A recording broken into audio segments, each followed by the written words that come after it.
Okay. Okay. Ready?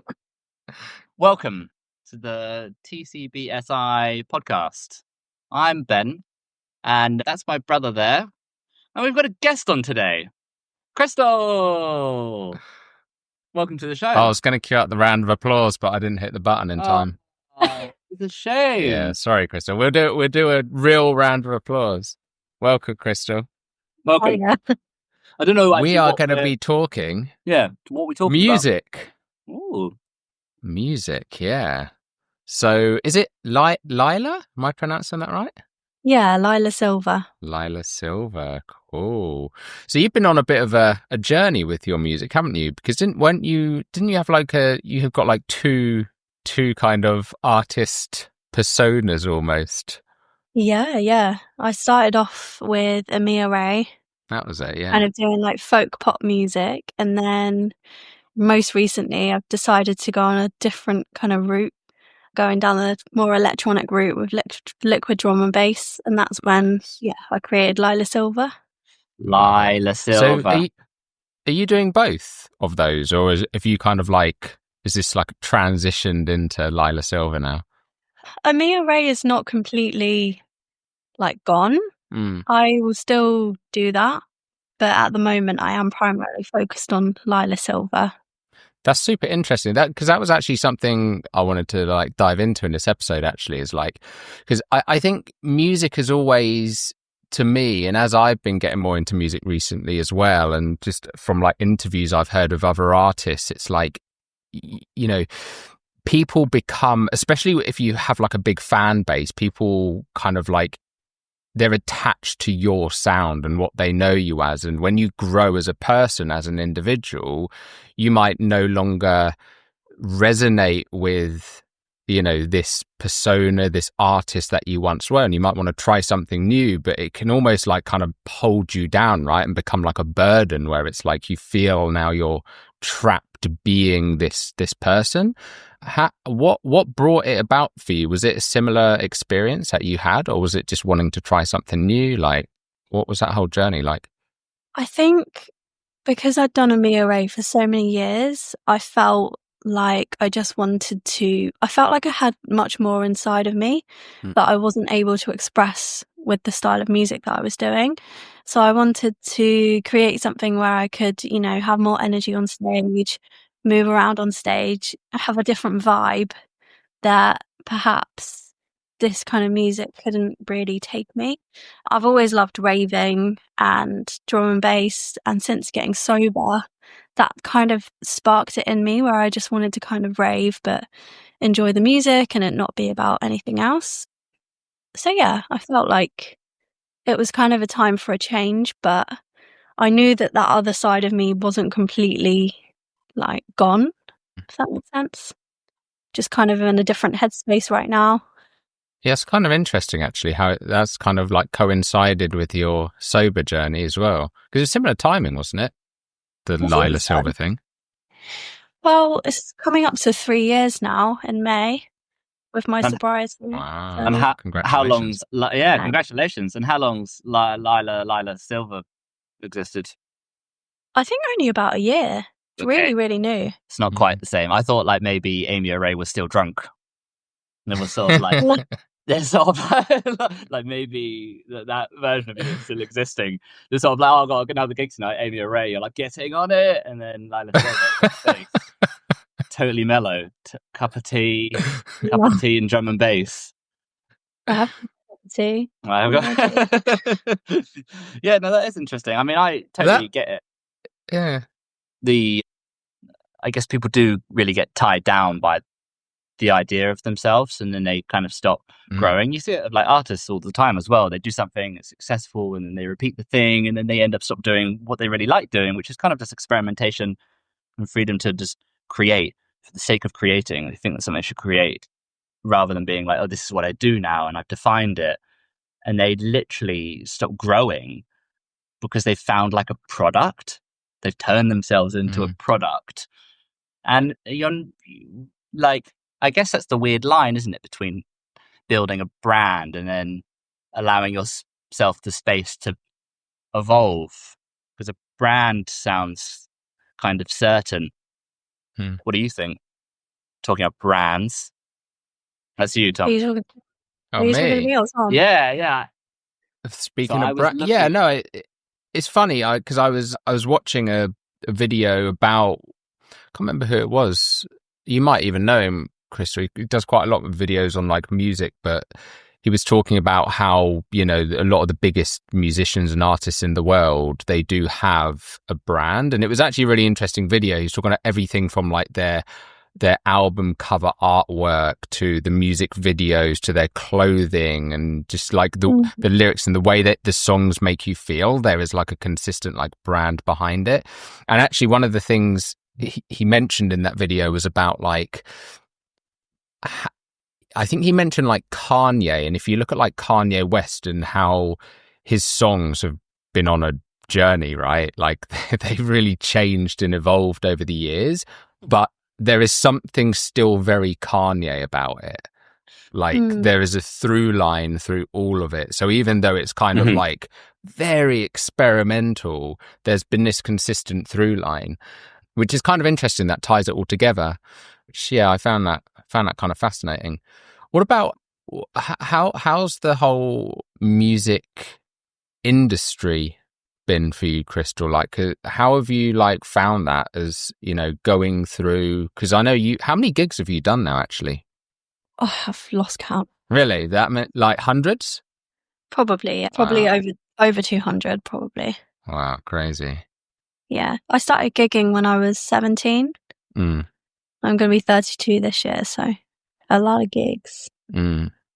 What's, because I guess it's similar for you, Ben, as well as an artist, but that's kind of like, you know, any form of art, it's like such a, you kind of see these people who, and don't get me wrong, I'm not trying to take anything away from anyone, but there are definitely some artists who do get lucky, you know, they find the right platform, the right video that just happens to go viral at the right time, you know, and then things just take off for them.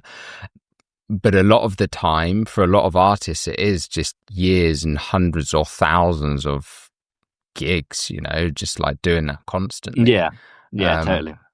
Like to find your audience and to find your people. How's that? Do you enjoy that, Crystal? Do you enjoy that whole process of doing that? I feel like it just takes time, I think.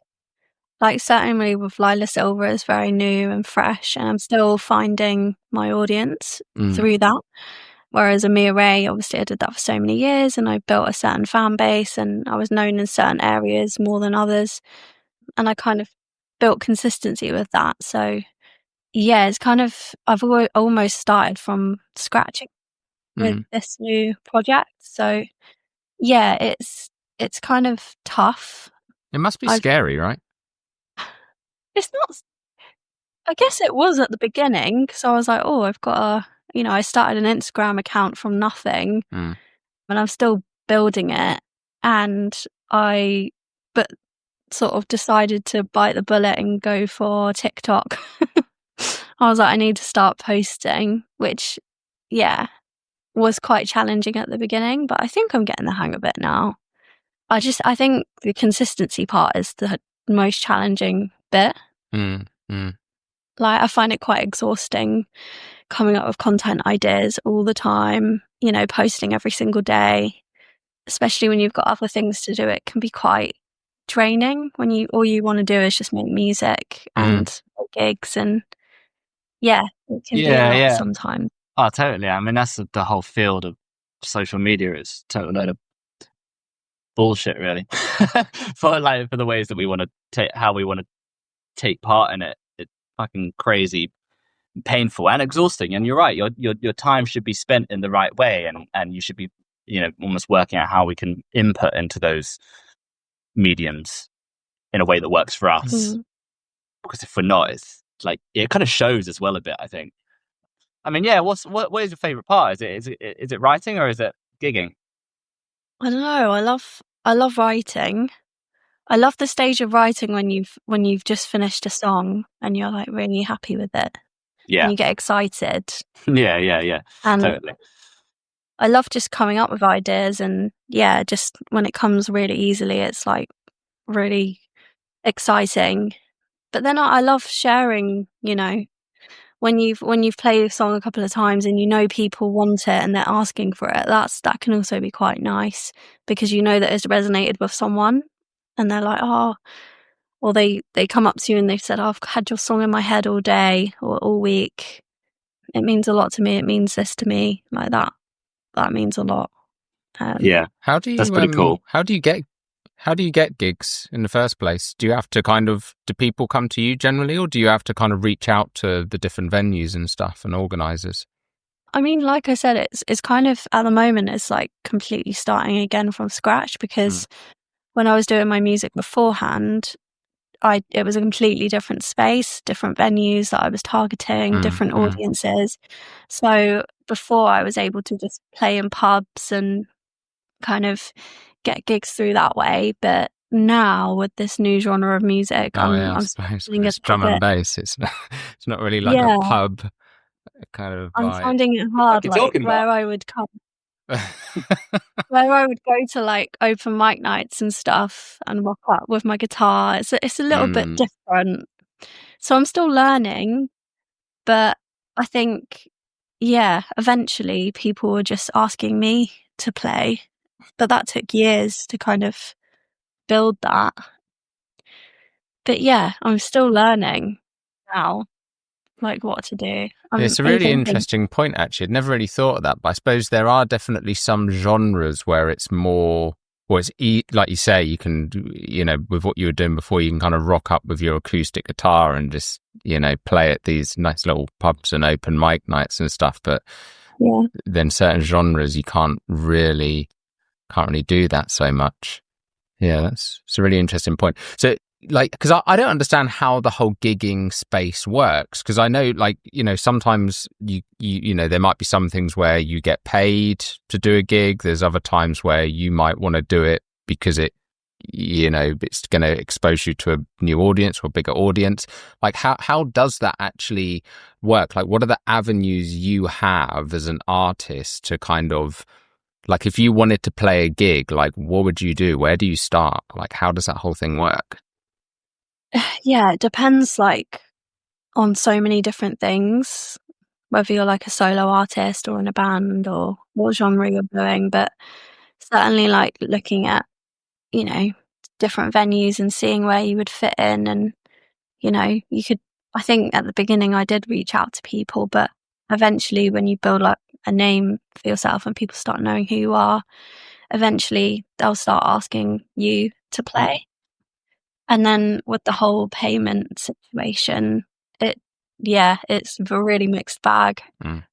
Whether you get paid or not, it's kind of I feel like artists should get paid regardless, but not always like that. So is it one of those like awkward conversations where you're kind of like, they invite you and you're like, so are you gonna pay me, or are we doing this for free? I think it depends on the situation. Like, if it's a charity gig, I wouldn't obviously ask for money, because that's, I'm just doing it for the sake of it. But at the beginning, for years, I didn't ask for money because I was just building that exposure. There's like a fine balance. And I suppose it depends on, like, if someone comes to you, you're obviously in a way better position. It's kind of like the odds are stacked in your favor then, right? Like, you've got the bargaining power if they've come to you, whereas if you've gone to them, you're kind of on the back foot to say, like, oh, can you pay me? Yeah, I guess so.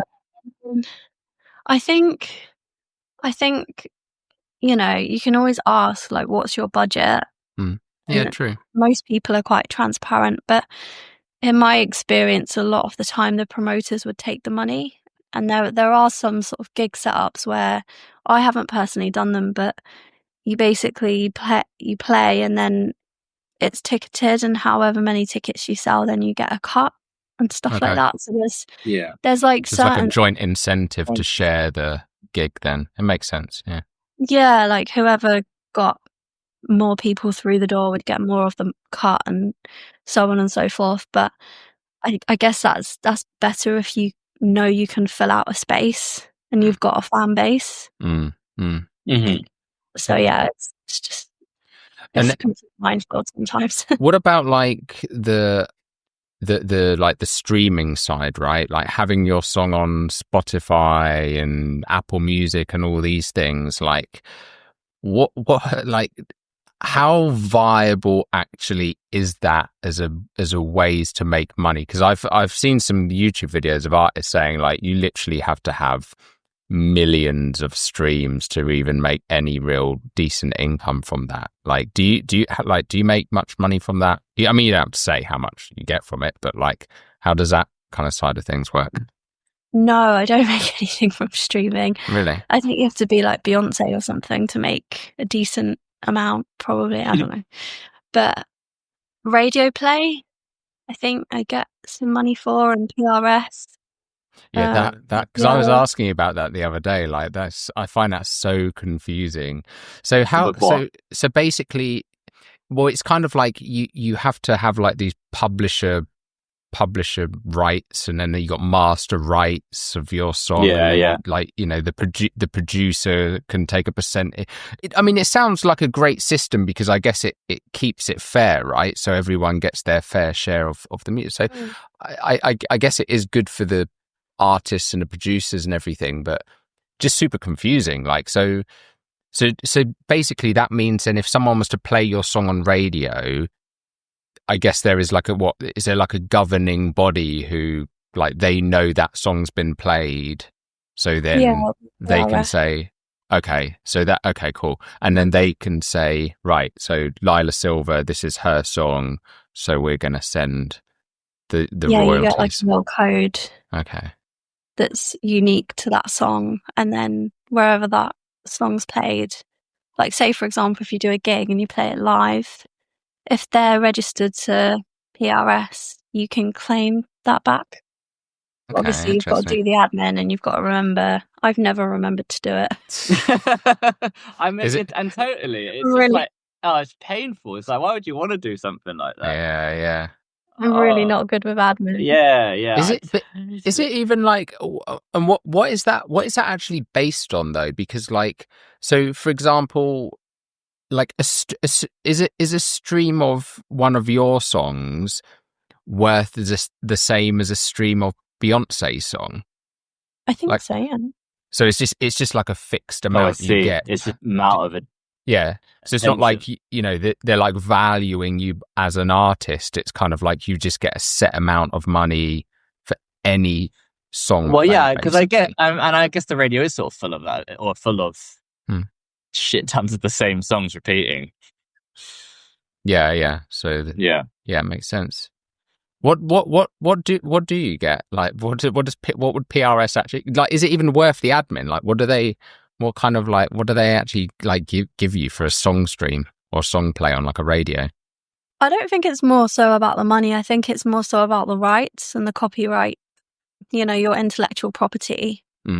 So if someone else song out that sounded similar, you've registered your song, so it's like an extra step to kind of protect your work, if that makes sense. Okay. Mm-hmm. And make sure that if your song's getting played loads, then it's recorded fairly and you do get some sort of compensation or recognition for that. Right. Okay.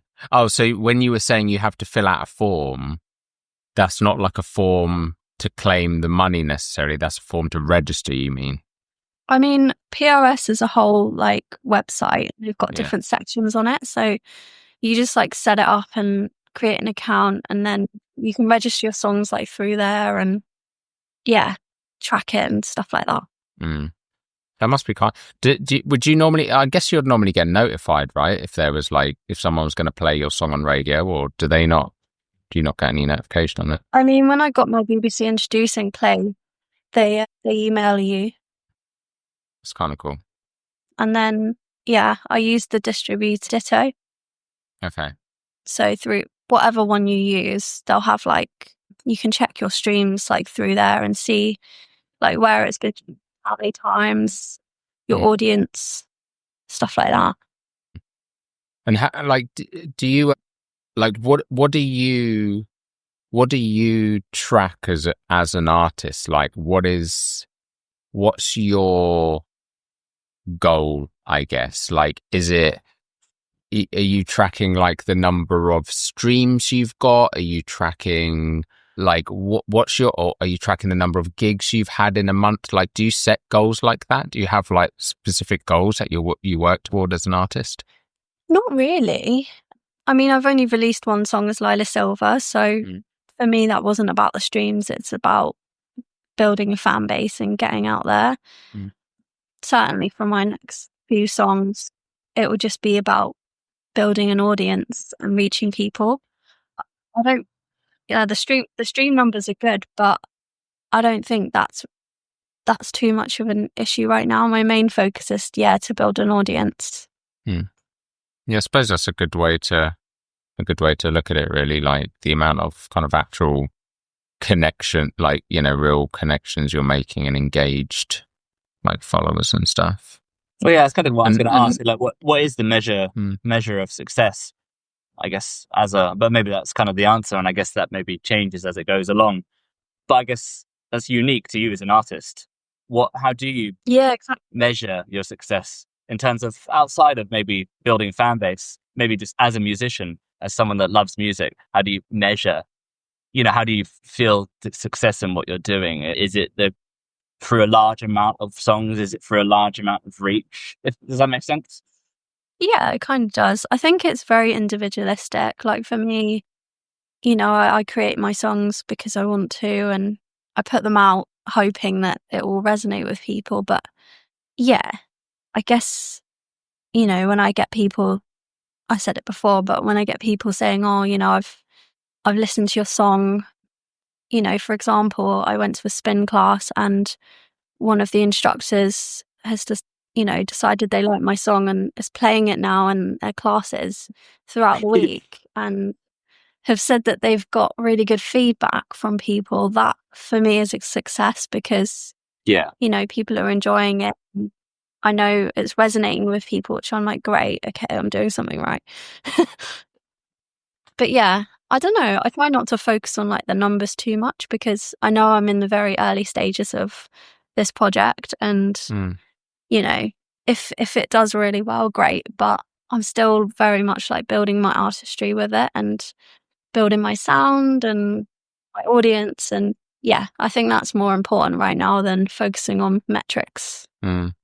Yeah, totally. And this is probably my just my marketing brain, but I was just thinking, like, for electronic music, that probably is a genius move to just go into a bunch of gyms and just be like, hey, here's my new track, you can use it in your spin classes.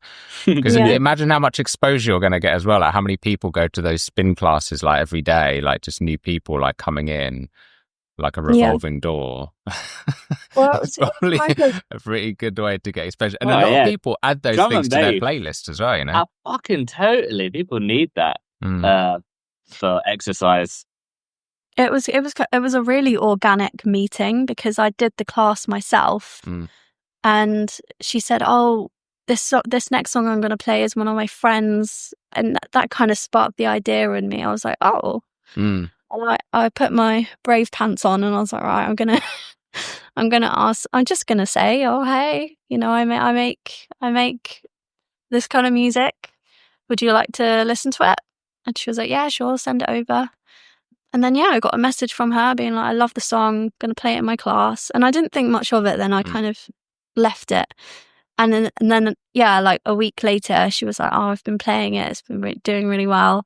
So yeah, that's made me really happy. That's super cool. All right, so I have you kind of maybe answered this earlier when I asked if you get scared, but as someone who's looking to release a song next month, hopefully, fingers crossed, how I'm actually finding it really scary and intimidating, this idea of like something that I've made. Like, I don't know what it is, because I've put my spoken word stuff out and I've shared like Instagram clips and I've got the YouTube channel, like stuff like that normally doesn't bother me, but when it's like a whole song, it just feels like more like, oh my God, this is different now. Yeah. It feels like, I can't explain it. There's just something about it where it's like, this is like all me. It's not like me just doing a verse on somebody else's track. Even though I'm not making the track, I've got a producer making it. But because I'm like orchestrating it all, it feels like very personal.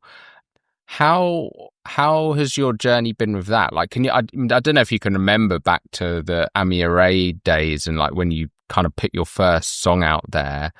But like, how's that journey been for you in terms of just as an artist putting yourself out there? Because a lot of the stuff you did under Amya Ray was very like personal stuff, right? You were writing about.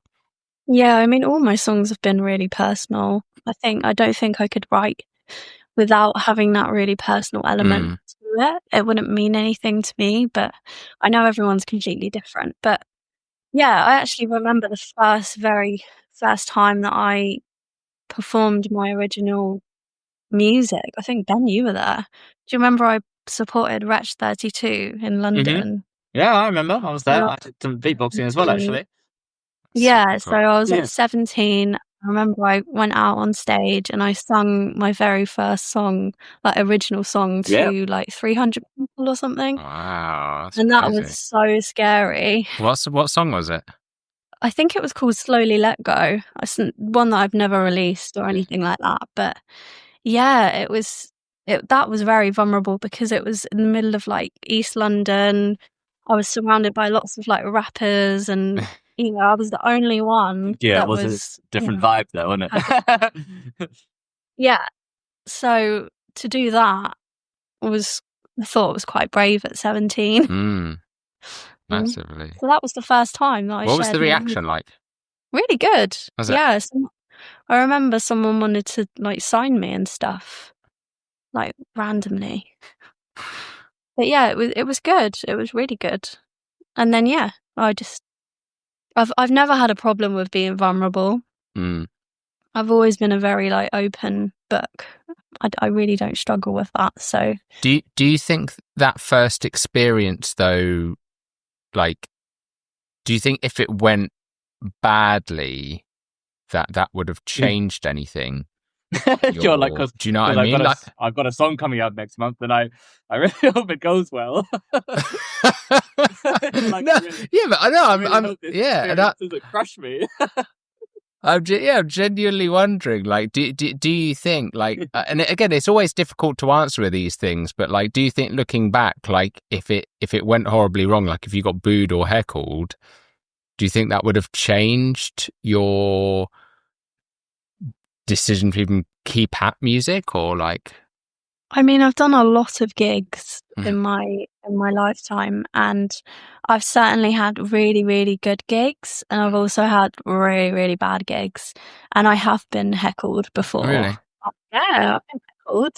Yeah. But you just like get on with it. You just carry on, and I think you need to like know your self-worth and like be affirmed in the work and the art that you're creating, and as long as you believe in it and you like what you're doing, it's a bonus if anyone else likes it. And the right people will resonate with it. Like, this is what I've realized. You're not going to please everyone, but there will be a selection of people out there who will resonate with you and your story. And I know we talked about like being a brand earlier, but I think whether we like it as artists or not, we are a brand, and we have to think of ourselves as that, because you are selling yourself. Like, it is very personal. You're selling yourself. You're selling, your music, your personality. People won't just like you for your music. They'll be interested in your life, like,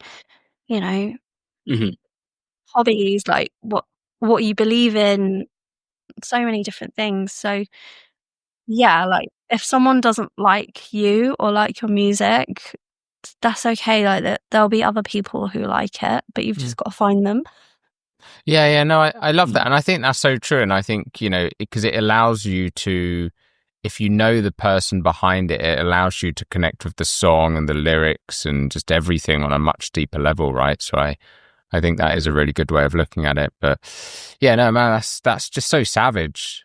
like that, just the idea of like, you know, going to like doing a gig and being heckled, it's like, it's just brutal. Like, what? I mean, I feel like, I almost feels like feel real like life though, doesn't it? Like any interaction with it like that. It's like, I don't know though, because I feel like in real life, people are like, people are more sly. It's kind of like if someone's going to say shit about you, normally they'll kind of say it behind your back. But like heckling someone, it's like someone. It's like you walking down the street and you being like, "You dickhead, you look like a twat." You do get like, that. No one's ever said that to me. It's like, luckily, it's like, you know, when like you're speaking to it's because you're speaking to a group of people, isn't it?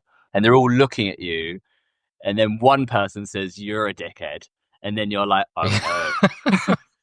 Now they all think it. And that's the difference between someone who's shouting in the street. Shouting in the street, it's like, yeah, whatever. I do get it. But I was kind of thinking like with comedians, I almost feel like that's a bit par for the course, you know? Yeah, like I feel like had it coming. Like heckling is a bit of a kind of like, you know, that's par for the course with comedy gigs. But I feel like for music, don't know, it just seems really like brutal. It's like someone's just trying to play their fucking song, like. But heckling is also, it's not necessarily an insult, is it? And a heckle is just true. You look fucking like great. That's still a heckle. True. You're fucking amazing. You didn't say that. You didn't say that.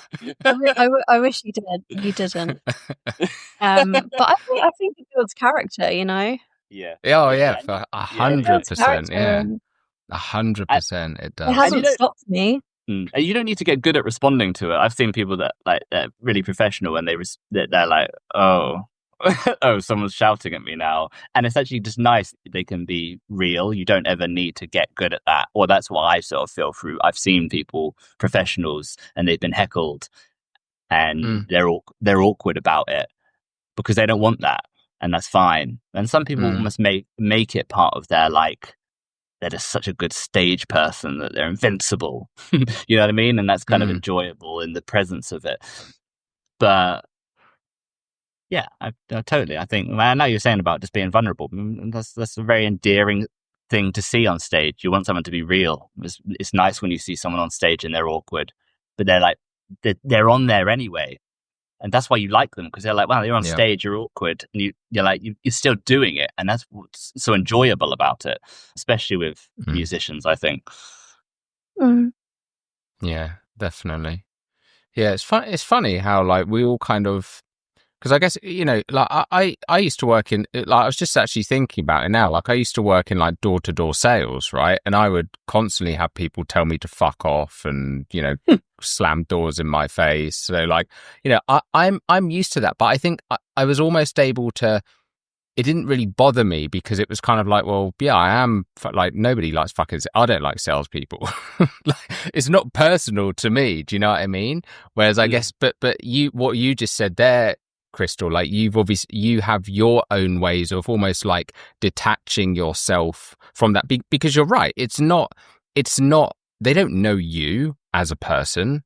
They're just heckling you, the music, the performer, because it's not, doesn't vibe with them. It's not their thing. Like, no. So I think you've, and I guess that is how, as humans, we kind of deal with rejection, right? We have, well, it's a healthy way to deal with rejection is to realize that it's not us, it's more about them, right? Yeah, and I'd like to see him get up there and yeah, go, you know? Yeah, 100%. He was probably just drunk. I mean, it was a pub. Classic. Years ago. I'll never forget it though. It was funny looking back. He was like, I was singing. I was in the middle of singing. He was like, "Yeah, all right, love, we get it." That's what he said. Yeah, and but like you say, you remember that, but it because it is kind of like, oh, you know, it might have been a fucking great gig, and everyone else fucking loved it. But it's like what you're saying, like it's totally it's really a reflection of them, and like if they don't like it, it's often the case, I think, with art or any kind of art form. Someone doesn't like it, it's really, it means that you're probably doing something punchy. You're probably doing something because it's just like this other frequency that just doesn't resonate with other people. Like if you do something bold, there's going to be people that really love it, and there's also going to be people that really hate it. Like that's just if you have people that really fucking love something, you're going to have people that really fucking don't like what you're doing at all. Yeah. And that's just the balance. So it's like if someone really hates it, you're like, okay, well maybe there's probably someone else that really likes it. It was quite funny because I've had some, like you're saying, like mixed reviews about my song. Like some people would say, wow, like it's so euphoric, it really moves me and makes me feel something like good, and makes me think. And then I've had one person said the bass made them like motion sickness. Your music makes me sick. Like the movement of the bass made them feel a bit motion sick. And I was like, that's so interesting. That's so funny. It's just funny how some people can have completely different opinions and views. I mean, I think music's very subjective. Oh, yeah. Yeah. 100%. It's subjective.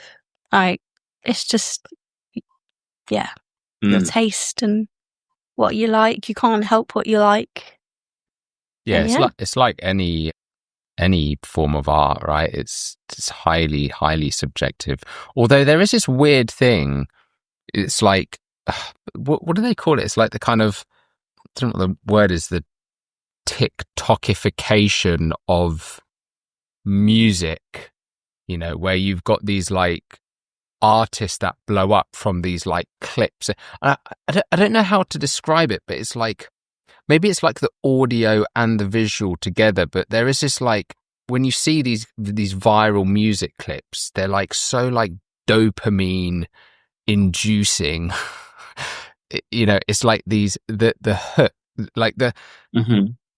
I remember seeing this thing on it, and this person was saying like that, like artists are like making songs to blow up on TikTok. Like there is a certain. Do you know what I mean? There's a certain kind of song, like it's almost a genre in itself. Like TikTok should be a genre. you can kind of tell, like, okay, that song is that was made for TikTok. That was made to be a clip. Catchy, short. Yeah. Kind of extracts almost of music. Do you know that one that's going around at the moment, like Abel Hart or something? Oh, I don't know. It's like I'm abundance. What is it? It's like he's got this like floppy hair. I just see it constantly on TikTok. So if I see it again, I'll send it to you. I just can't. I keep showing me it. It's just like super weird. And then there is that other. There's another like woman as well. She did this like kind of spiritual rap singing kind of thing. She's got the dreadlocks and the tattoos. Is it Jericho? Oh no, not Jericho. No, she not. That was the name of the song, wasn't it? Iniko is her name. It, yeah. She's actually really good. She's really good. Yeah, she's an awesome kind artist. Of spiritual. It is as well. Yeah, that is. But I mean that she did actually, I think, go viral on TikTok, but yeah, she did. Yeah, there's definitely like a type of sound that is, I don't know, it just seems to be.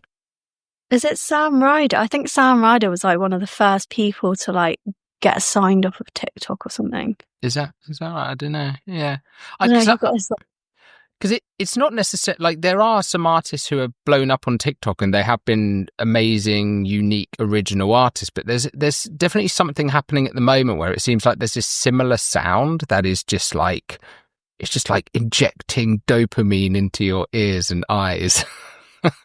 It's kind of bizarre, but yeah, I don't know how do you kind of deal with that as an artist? This kind of, do you ever feel like when you're creating or when you're writing, do you ever feel this kind of like pull toward making something a certain way and then kind of have to rein it back in, if that makes sense? I've definitely fallen victim to that quite a few times throughout my life, but I think it's just like all about, I don't know, I mean, you can write for that purpose if you want to. Like, there's definitely space for it, but I've always found that if I've tried to make something that I think other people will like, it's never normally that good, and it's not from the heart, and it's not it just doesn't resonate with me, and then I'm like, oh, well. But when I've just written from the heart because I want to write it's always turned out better. But yeah, I've always struggled with like staying inside the box. It's interesting, isn't it? Like, do you find sometimes, because I've found that with like videos as well, like when I'm making like video content, and sometimes I'll like see, because I don't think you necessarily even know sometimes that you're trying to do something, because inspiration comes in so many different ways, right? So I might have like an idea, and then I'm kind of doing it, and it's just like this feeling inside of like, actually, this isn't me. Like, this doesn't feel right. Like, I don't know where this has come from, but like, it's not. And because I think sometimes you can get these ideas that have come from something you've seen, and you don't necessarily make the connection straight away that, oh, I'm trying to do X, Y, Z. It's just like come up from this, maybe it is because you want to go viral or whatever. It's, sometimes there's weird things that happen, ideas come from all sorts of weird places, right? Maybe you're just feeling insecure and you want to have this thing that goes viral or whatever, and then you're kind of like, hang on, where is this actually coming from? And you kind of just have to sit with it and be like, is this me? Is this true? Is it not? I don't know. I feel like every video that's gone viral, I've never had a viral video, but anyone's who I've seen talk about their viral videos, it's normally the videos they don't expect to go viral that goes viral. So I don't necessarily, it's something you can plan. No, I agree with that for sure. I think it just happens, and you can do TikTok trends and stuff, but I think the organic content that's coming from you is always going to do better. I don't know, in the long run, because that's what people are going to connect. What's your opinion on, especially in the music industry, it's kind of everywhere at the moment, but just like copyright and individuality?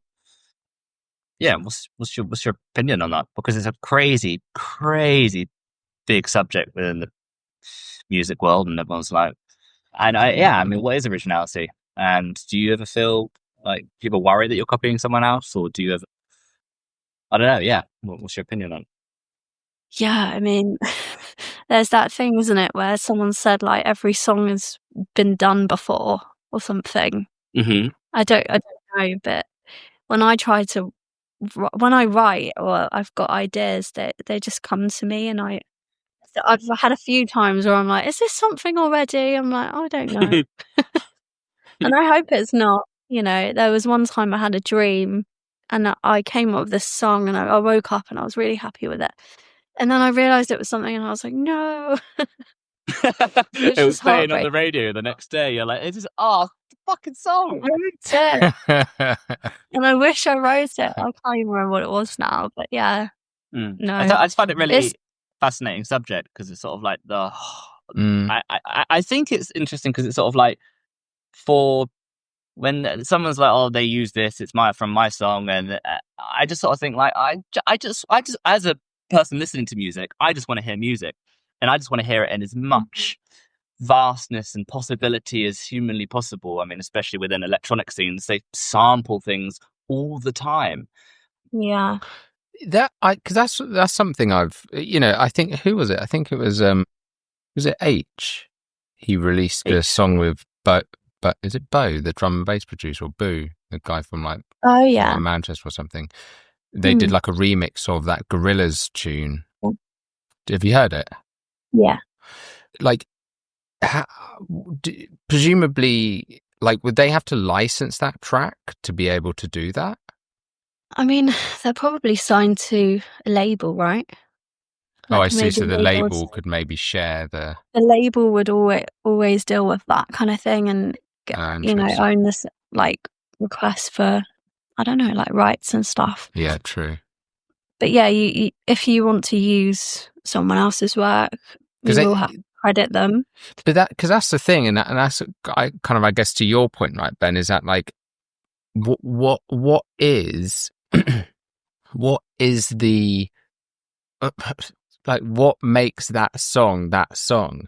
If I go into like Ableton, for example, and use some of the just drum pads in there, if somebody else has used those same drum pads, like is that copyright? Like what's the extent of, like how many bars? I think it's literally, if you with things like that, like Ableton, if you use literally one set of drums and then a different set of bass, and you just pick the loops, technically that's cool because you compose something. You took two things together, which you're allowed. But if you just use their drums and release those drums as a song, then that would be copying. I think pretty much how most of them work like that. Like you can mix them, but like you couldn't just take their drums and be like, that's my drums. I think it's different. It depends. Like, yes, to what you're saying, but also I think there's like, if there's certain sounds like splice and stuff, you can buy certain sound. I mean, I'm not a producer, but I'm pretty sure you can like buy certain sounds, and then obviously you would be able to use them in your track. But there's certain copyright thing. I think it would say if for certain things, if you were allowed to use it or not. But again, I'm not a producer. I haven't tried to use them, but it is a wild, like it's just so much to think about. I think with chords and stuff, like that's something I struggle with, because obviously there's only so many chords that you can that there are. So I think the copyright side comes down to it, like of how you're playing it, and if you've got a specific like strumming pattern or a specific riff that you've done and then someone copies that exact riff, that's copyright infringement. And I think I think it's like 5 notes or more consecutively that they've copied in a row or something when they talk about copyright infringement. But yeah, I mean, this is really technical stuff. That's what I mean though. Like it's like having to think about that. Like, and is it more than 5 notes? It's just like, I mean, I don't so really stressful. think of it like that, because if I'm writing something, it's come from my head and I know if I've heard it or not. But you don't necessarily. Well, I mean, I don't know. Maybe you do, but like I very often, like if I'm writing a lyric or something, I'll be like, have I heard that somewhere else? I don't think I have, and you just don't know. You know? Yeah. Like sometimes also, you genuinely don't know. And I just find that kind of that hesitation, that kind of slowing down, kind of sad.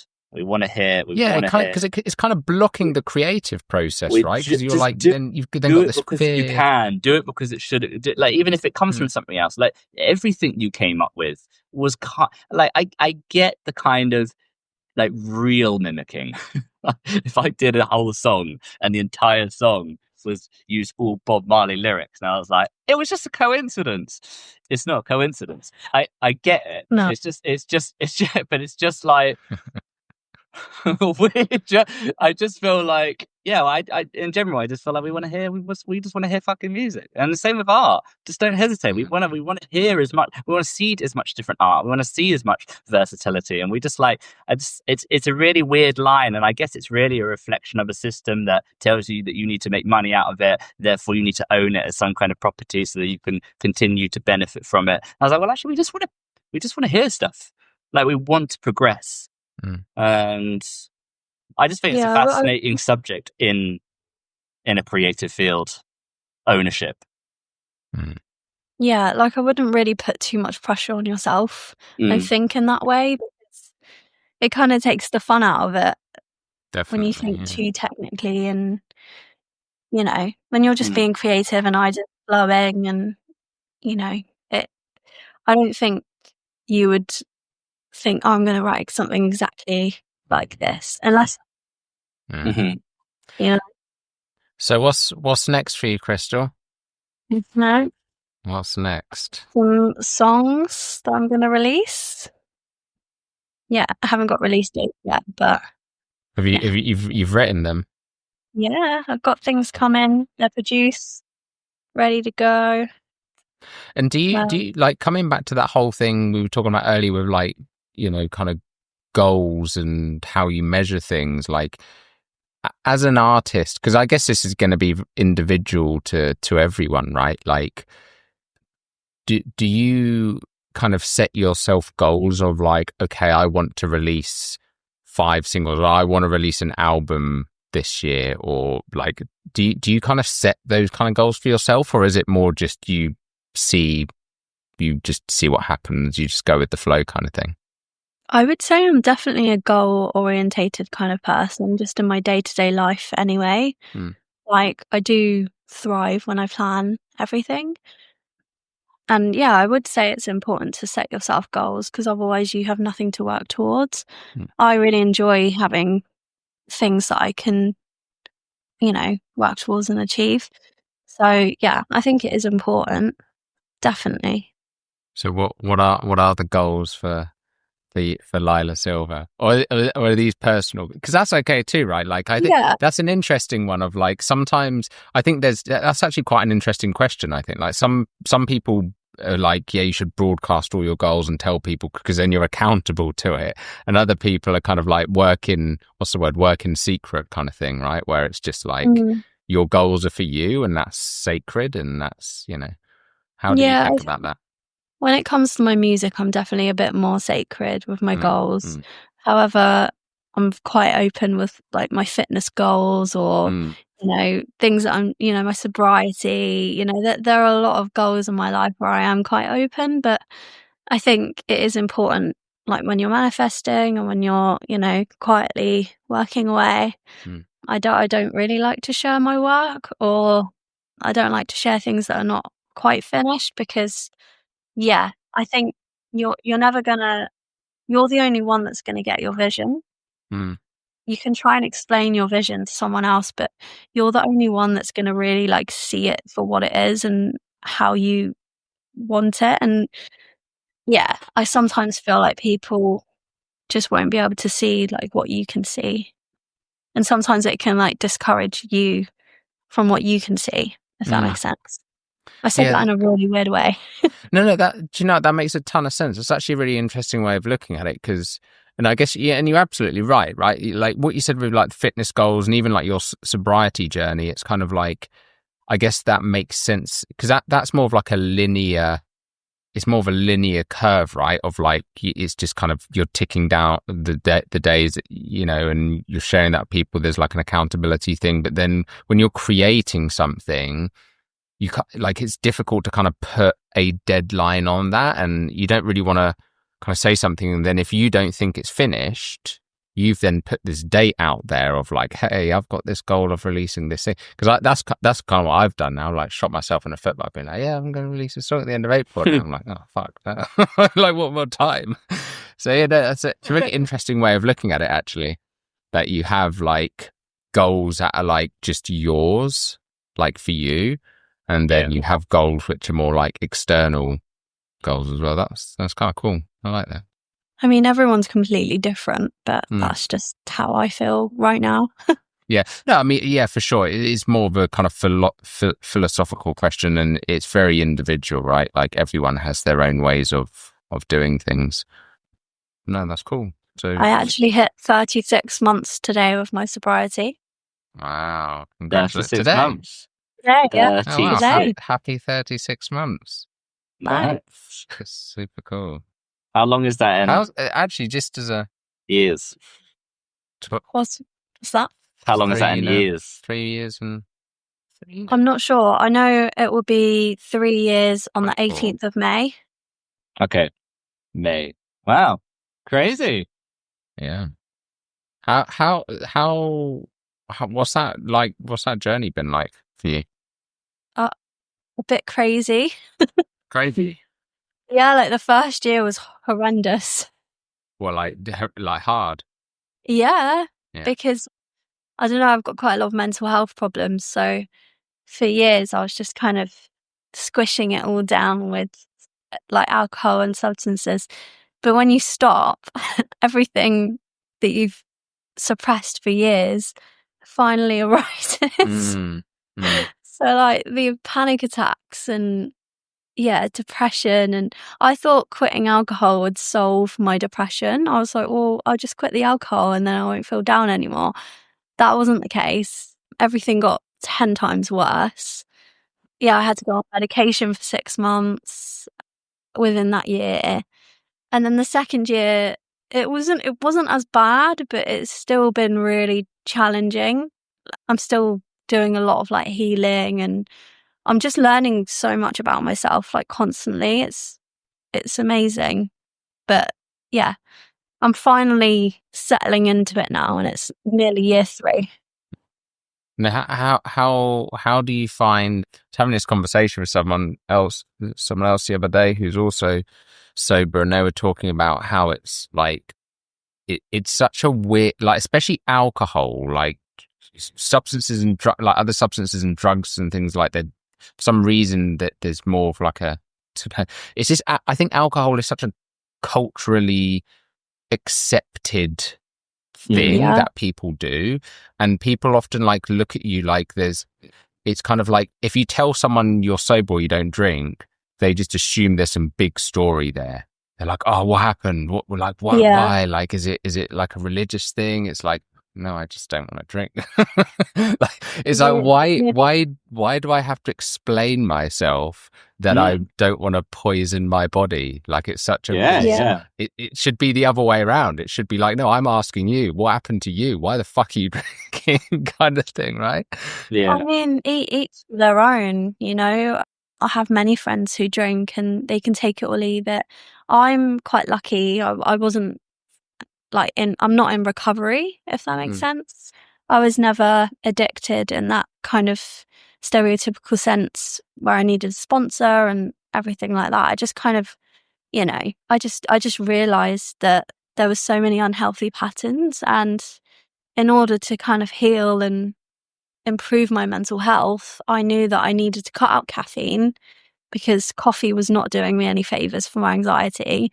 I needed to quit smoking, like cigarettes, because of my asthma, and I was just like, why am I doing this? And then I needed to quit alcohol because it just wasn't serving me. So I kind of, once I realized that, then I could make those steps. But I still needed like loads of resources, but I just didn't go down the conventional kind of route, if that makes sense. Yeah. Mm-hmm.